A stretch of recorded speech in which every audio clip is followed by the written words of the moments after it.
Hello everyone, welcome to the next episode of SpongeBob Now. Today, I will be talking about Roller Cowards and Bucket Sweet Bucket. First, I'm going to talk about Roller Cowards. Enjoy. In the opening, SpongeBob is telling Gary a bedtime story, but Patrick, holding a small TV, trespasses into SpongeBob's house by smashing through the wall and shows him an important commercial for Glove World's new scary roller coaster, called the Fiery Fist o' Pain. They plan to go on it at Glove World the next day, which is the first day it opens. That night, SpongeBob has a nightmare that they both go on the ride and fall into their graves. SpongeBob wakes up shrieking that he does not want to go on the Fiery Fist o' Pain. But the next day happens immediately after, and Patrick breaks into SpongeBob's bedroom strangely after having the same nightmare at the same time, but they decide not to tell each other. The bus then comes, and they go to Glove World. They realize that it is a long line to the new ride, so they decide to go on kiddie rides first. After a brief stop where SpongeBob takes a picture of Patrick with the mascot Glovey Glove, they go on a ride for toddlers called the Mitten, which they are scared of, annoying the toddler who is on the ride with them. Just then, they see Larry, who went on the ride. SpongeBob says that he did not go on the ride because he was hungry along with Patrick. Soon, they eat ice cream. Patrick has to use the bathroom and argues with his reflection in the mirror, while SpongeBob and his personified ice cream get into a disagreement as well. Patrick and SpongeBob want to tell the truth to each other, but the announcer says that Glove World will close in 5 minutes.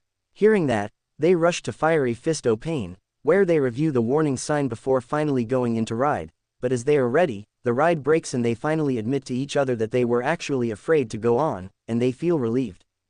Shortly after that, the ride gets fixed and they end up riding the roller coaster.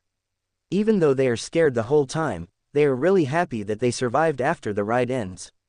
They lose their spines at the end of the ride, but choose to go again anyway, having faced their fears as the episode comes to a close. Next, I'm going to talk about Bucket Sweet Bucket. Enjoy. In the beginning of the episode, Plankton is tired of the Chum Bucket's lack of business, so he attempts to remodel it and fails due to size deduction.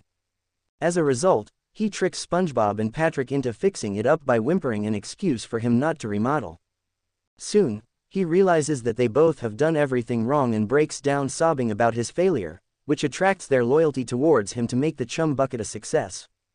Soon after seeing their progress, Squidward criticizes them and tells them that they are not painting correctly. He joins in and paints different, unexpected art on the front of the restaurant. Plankton sees Squidward's joining the experiment as an opportunity to purloin the Krabby Patty secret formula, but Plankton sees that Squidward's art is paintings of himself, causing him to repaint it into a log cabin. SpongeBob requests something to drink, but Plankton says that his pipes are not working and he can't get water even if he wanted to. They were rusted shut. This causes SpongeBob and Patrick to start replacing every part of the Chum Bucket with parts from the Krusty Krab. When Plankton slides into the safe after the others are still working, he finds out that Mr. Krabs is nowhere to be seen and has replaced the formula with a to-do list. A furious Plankton bursts out of the safe, only to see the Krusty Krab is gone and in the place of the Chum Bucket. Mr. Krabs then returns and it turns out that he was on vacation, on a safari maybe, and keeps the formula in another safe while away inside him. He sees the rearranging of his business and literally pushes the Krusty Krab back to its normal spot. He picks Plankton up and is about to tell him to stay away from his restaurant, just like usual. However, an exasperated Plankton cuts him off by finishing the sentence for him, stating that they've done this many times, before launching himself back to the empty space where the Chum Bucket was to save the hassle. A frustrated Karen sarcastically tells him that he fixed the place up, and he responds not to nag him after the day he just had.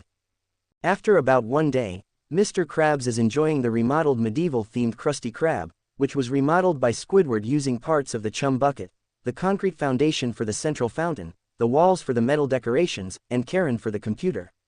The episode ends with a customer annoyed at having to pay $25 for a Krabby Patty until Mr. Krabs points out the classy atmosphere, after which the customer asks for 4 patties. Thanks for watching. Subscribe for more videos. Goodbye everyone.